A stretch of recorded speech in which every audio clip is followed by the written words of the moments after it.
Hello friends, PSC energy ബൂസ്റ്ററിൻ്റെ online ക്ലാസ്സിലേക്ക് എല്ലാ ഉദ്യോഗാർത്ഥികൾക്കും സ്വാഗതം. നമ്മളിന്ന് പ്രധാനമായിട്ടും SCERT പോർഷനിലായിട്ടുള്ള ചാപ്റ്റർ എന്താണെന്ന് പറയുന്നത് 5ാം ക്ലാസ്സിലെ ഗതാഗത ആശയവിനിമയ സംവിധാനങ്ങൾ എന്ന് പറയുന്ന ചാപ്റ്ററിൽ നിന്നാണ് നോക്കാൻ പോകുന്നത്. ഓക്കെ അല്ലേ? അപ്പോൾ ഗതാഗത ആശയവിനിമയ സംവിധാനങ്ങൾ 5ാം ക്ലാസ്സിലെ ചാപ്റ്ററാണ് സാമൂഹ്യശാസ്ത്രം. തുടങ്ങാം. വാഹനം എന്ന പദത്തിൻ്റെ അർത്ഥം എന്താ? വഹിച്ചുകൊണ്ട് പോകുന്ന ഉപകരണം. 1976 സ്വിറ്റ്സർലാൻഡിലെ സൂറിച്ച് തടാകത്തിൻ്റെ തീരത്തുനിന്ന് കണ്ടെത്തിയ ഏകദേശം 4500-ലധികം പഴക്കമുള്ള ചക്രത്തിൻ്റെ ഭാഗം മേപ്പിൾ മരപ്പലകൾ കൊണ്ട് നിർമ്മിച്ച ഈ ചക്രത്തിൻ്റെ ഭാഗം സ്വിസ് നാഷണൽ മ്യൂസിയത്തിൽ സൂക്ഷിച്ചിരിക്കുന്നു. എല്ലാവരും ശ്രദ്ധിച്ചേ, ചിത്രം കണ്ടോ? 1976 സ്വിറ്റ്സർലാൻഡിലെ സൂറിച്ച് തടാകത്തിൻ്റെ തീരത്തു നിന്ന് കണ്ടെത്തിയ ഏകദേശം 4500-ലധികം പഴക്കമുള്ള ചക്രത്തിൻ്റെ ഭാഗമാണ് ഇത്. മേപ്പിൾ മരപ്പലകൾ കൊണ്ട് നിർമ്മിച്ച ഈ ചക്രത്തിൻ്റെ ഭാഗം സ്വിസ് നാഷണൽ മ്യൂസിയത്തിൽ സൂക്ഷിച്ചിരിക്കുന്നു. ചക്രങ്ങളുടെ കണ്ടുപിടുത്തമാണ് ഗതാഗത രംഗത്തെ മാറ്റങ്ങൾക്ക് അടിസ്ഥാനമായത്. ഏകദേശം 5000 വർഷങ്ങൾക്ക് മുമ്പ് മെസപ്പൊട്ടോമിയക്കാർ ചക്രങ്ങൾ നിർമ്മിച്ചിരുന്നതായി കരുതപ്പെടുന്നു.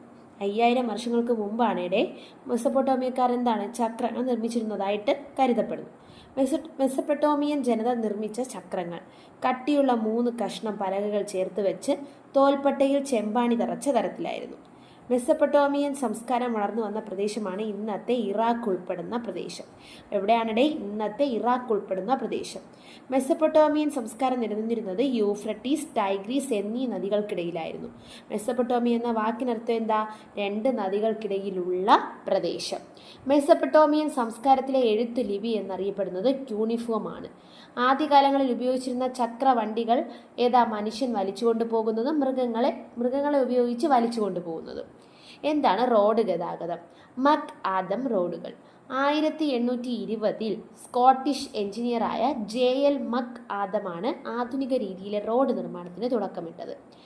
1820 സ്കോട്ടിഷ് എഞ്ചിനീയറായ JL മക് ആദമാണ് ആധുനിക രീതിയിലെ റോഡ് നിർമ്മാണത്തിന് തുടക്കമിട്ടത്.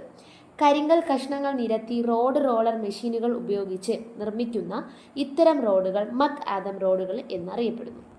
എന്തൊക്കെ കൊണ്ടാണ് കരിങ്കൽ കഷ്ണങ്ങൾ നിരത്തി റോഡ് റോളർ മെഷീനുകൾ ഉപയോഗിച്ച് റോഡുകൾ നിർമ്മിച്ചു. അതാണ് മക് ആദം റോഡുകൾ എന്ന് അറിയപ്പെടുന്നത്. ലോകത്തിലെ 2ാമത്തെ വലിയ റോഡ് ശൃംഖലയായിട്ടുള്ള രാജ്യം ഇന്ത്യയാണ്. ഇന്ത്യയിലെ റോഡുകളെ പ്രധാനമായും 4ആയി തിരിക്കാം. ഏതൊക്കെയാണ് നിങ്ങൾക്കറിയാം? ദേശീയ പാതകൾ, സംസ്ഥാന പാതകൾ, എക്സ്പ്രസ് ഹൈവേകൾ, ഗ്രാമീണ പാതകൾ. ഏതൊക്കെയാ? ദേശീയ പാതകൾ, സംസ്ഥാന പാതകൾ, എക്സ്പ്രസ് ഹൈവേകൾ, ഗ്രാമീണ പാതകൾ.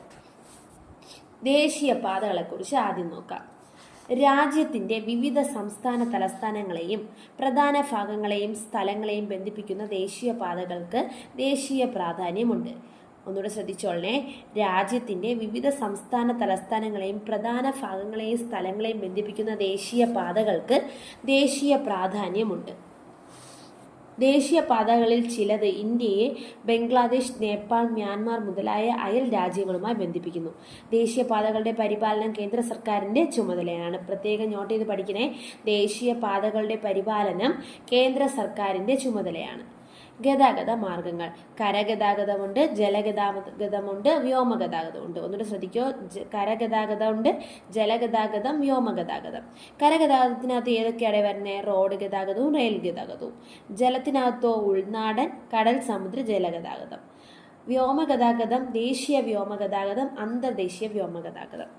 ഇത്രയാണ് ദേശീയപാത. ഇനി എന്താണ് സംസ്ഥാന പാത?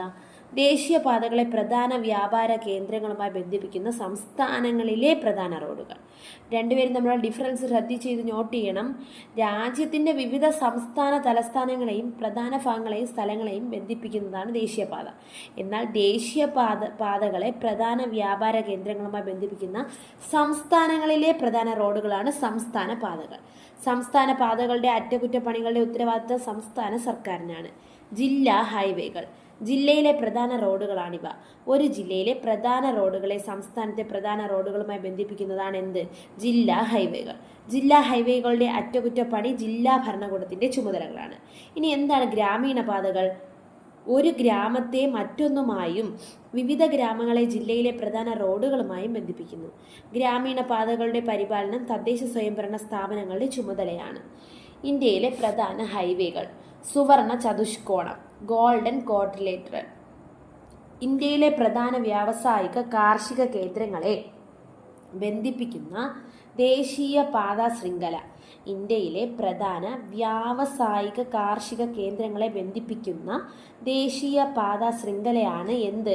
ഇന്ത്യയിലെ പ്രധാന ഹൈവേ സുവർണ ചതുഷ്കോണം എന്ന് പറയുന്നത്. ഇപ്പോൾ ചോദിച്ചതാണേ ഡൽഹി, കൊൽക്കത്ത, മുംബൈ, ചെന്നൈ. പ്രധാനമായിട്ട് നമ്മൾ എന്ത് ചെയ്യണം? SCERT കൂടുതൽ ബേസ് ചെയ്ത് പഠിക്കണം. SCERTയിൽ നമ്മളെല്ലാ ചാപ്റ്റേഴ്സും മാക്സിമം എന്ത് ചെയ്താൽ കേട്ട് പഠിച്ച് റിവൈസ് ചെയ്ത് വന്നാലേ നമുക്ക് നല്ല മാർക്ക് സ്കോർ ചെയ്യാൻ പറ്റുള്ളൂ. ഇതൊക്കെ നിരന്തരം ഇപ്പോൾ SCERTക്കകത്ത് നിന്നാണ് ചോദിക്കുന്നത് കൂടുതലായിട്ട്. നിങ്ങൾക്ക് വായിച്ചാൽ തന്നെ അല്ലെങ്കിൽ ക്ലാസ് കേട്ടാൽ തന്നെ നിങ്ങൾക്ക് മനസ്സിലാവും. ഡൽഹി, കൊൽക്കത്ത, മുംബൈ, ചെന്നൈ എന്നീ നഗരങ്ങളിലൂടെയും 12 സംസ്ഥാനങ്ങളിലൂടെയാണ് ഈ എന്തെന്ന് പറയുന്നത് സുവർണ ചതുഷ്കോണം പാത കടന്നു പോകുന്നത്. കേട്ടോ, സുവർണ ചതുഷ്കോണം പാത ഏതൊക്കെ സ്ഥലങ്ങളാണ്? ഡൽഹി, കൊൽക്കത്ത, മുംബൈ, ചെന്നൈ. ഡൽഹി, കൊൽക്കത്ത, മുംബൈ, ചെന്നൈ. വടക്ക് തെക്ക് ഇടനാഴി, കിഴക്ക് പടിഞ്ഞാറ് ഇടനാഴി. എന്താണവ? വടക്ക് തെക്ക് ഇടനാഴി ശ്രീനഗറിനെ, അതായത് ജമ്മു കാശ്മീർ, കന്യാകുമാരി വരെ, അതായത് തമിഴ്നാട് വരെ. വടക്ക് തെക്കെന്ന് പറയുമ്പോൾ ശ്രീനഗർ മുതൽ കന്യാകുമാരി വരെ, അതായത് ജമ്മു കാശ്മീർ മുതൽ തമിഴ്നാട് വരെയും. കിഴക്ക് പടിഞ്ഞാറ് ഇടനാഴി എന്ന് പറയുമ്പോൾ സിൽച്ചാറി മുതൽ പോർബന്ദർ വരെ, അതായത് അസം മുതൽ ഗുജറാത്ത് വരെയും ബന്ധിപ്പിക്കുന്നു. റോഡ് ഗതാഗതത്തിൻ്റെ മേന്മകൾ: താരതമ്യേന ചെലവ് കുറവ്, ഹ്രസ്വദൂര യാത്രകൾക്ക് ഏറ്റവും അനുയോജ്യം, എല്ലാ വിഭാഗം ജനങ്ങൾക്കും പ്രാപ്യമാകുന്നു, സൗകര്യം, വിവിധോദ്ദേശ സേവനം, ഉൾപ്രദേശങ്ങളിലേക്കുള്ള ഗതാഗത മാർഗം. ഇതൊക്കെയാണ് റോഡ് ഗതാഗതത്തിൻ്റെ മേന്മകൾ എന്ന് പറയും. ഇനി എന്താണ് റെയിൽ ഗതാഗതം? കരയിലെ ഏറ്റവും വേഗതയേറിയ ഗതാഗത സംവിധാനമാണ് റെയിൽ. റെയിൽവേ സംവിധാനം ആരംഭിച്ച ആദ്യ രാജ്യമാണ് ബ്രിട്ടൻ. ഇന്ത്യയിൽ റെയിൽ ഗതാഗതത്തിന് തുടക്കം കുറിച്ചത് ആരാണ്? ബ്രിട്ടീഷുകാരാണ്. ഇന്ത്യയിൽ നിന്നും അസംസ്കൃത വസ്തുക്കളും പ്രകൃതി വിഭവങ്ങളും കടൽ മാർഗം അവർ യൂറോപ്പിലേക്ക് കൊണ്ടുപോയിരുന്നു. ഈ വസ്തുക്കളും വിഭവങ്ങളും തുറമുഖങ്ങളിലേക്ക് എത്തിക്കാനുള്ള സംവിധാനം എന്ന നിലയിലാണ് റെയിൽ ഗതാഗതം ഇന്ത്യയിൽ ആരംഭിച്ചത്. ഇന്ത്യയിലെ ആദ്യത്തെ റെയിൽ പാത ബോംബെ മുതൽ താനെ വരെ, അതായത് ഇപ്പോഴത്തെ മുംബൈ മുതൽ താനെ വരെ എന്നാ 1853 ഏപ്രിൽ 16. ബോംബെ മുതൽ താനെ വരെ 1853 ഏപ്രിൽ 16 ഇന്ത്യയിലെ ആദ്യത്തെ റെയിൽപാത. ബോംബെ മുതൽ താനെ വരെ 1853 ഏപ്രിൽ 16. കേരളത്തിലെ ആദ്യത്തെ റെയിൽപാത ബേപ്പൂർ മുതൽ തിരൂർ വരെ 1861. ബേപ്പൂർ മുതൽ തിരൂർ വരെ. റെയിൽ ഗതാഗതത്തിൻ്റെ മേന്മകൾ: കൂടുതൽ പേർക്ക് യാത്ര ചെയ്യാൻ കഴിയുന്ന ഏറ്റവും ചെലവ് കുറഞ്ഞ ഗതാഗത മാർഗം, കൂടുതൽ ചരക്ക് നീക്കത്തിന് സാധിക്കുന്നു, സമ്പദ് വ്യവസ്ഥയുടെ വളർച്ചയിൽ പ്രധാന പങ്ക് വഹിക്കുന്നു, വ്യാപാരത്തിൻ്റെ വികാസം, മാനവ വിഭവശേഷിയുടെ ചലനാത്മകത വർദ്ധിപ്പിക്കുന്നു. ഇതൊക്കെയാണ് പ്രധാന ഗുണങ്ങൾ. ലോകത്തിലെ ഏറ്റവും വലിയ പൊതുമേഖലാ സ്ഥാപനമാണ് ഇന്ത്യൻ റെയിൽവേ. ലോകത്തിലെ ഏറ്റവും വലിയ പൊതുമേഖലാ സ്ഥാപനം ഏതാ? Indian railway. മെട്രോ റെയിൽ വൻ നഗരങ്ങളിലെ യാത്രാക്ലേശം പരിഹരിക്കുന്നതിനും അന്തരീക്ഷ മലിനീകരണം കുറയ്ക്കുന്നതിനുമാണ് മെട്രോ റെയിൽ ആരംഭിച്ചത്. കൊൽക്കത്ത, മുംബൈ, ഡൽഹി, ചെന്നൈ, മംഗളൂരു, കൊച്ചി തുടങ്ങിയ ഇന്ത്യയിലെ പ്രധാന നഗരങ്ങളിലെല്ലാം മെട്രോ റെയിൽ സംവിധാനം നിലവിലുണ്ട്. ഇന്ത്യയിൽ ആദ്യമായി മെട്രോ റെയിൽ ആരംഭിച്ചത് കൊൽക്കത്ത 1984.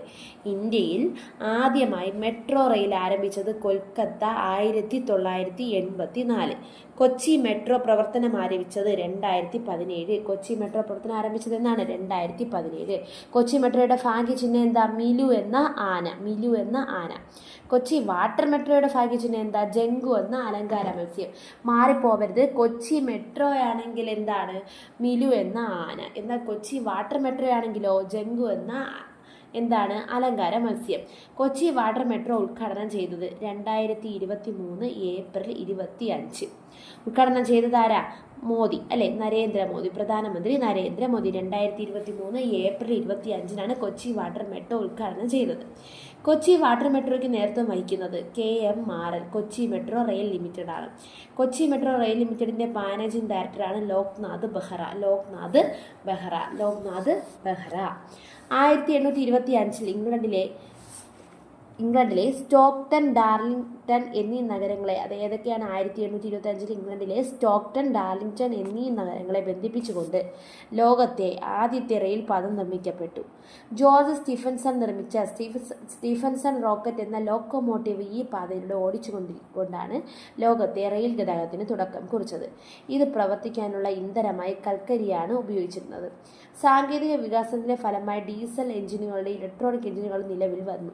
ലോകത്തിലെ ആദ്യ ലോക്കോമോട്ടീവ് തീവണ്ടി എഞ്ചിൻ നിർമ്മിച്ചത് ജോർജ് സ്റ്റീഫൻസൺ.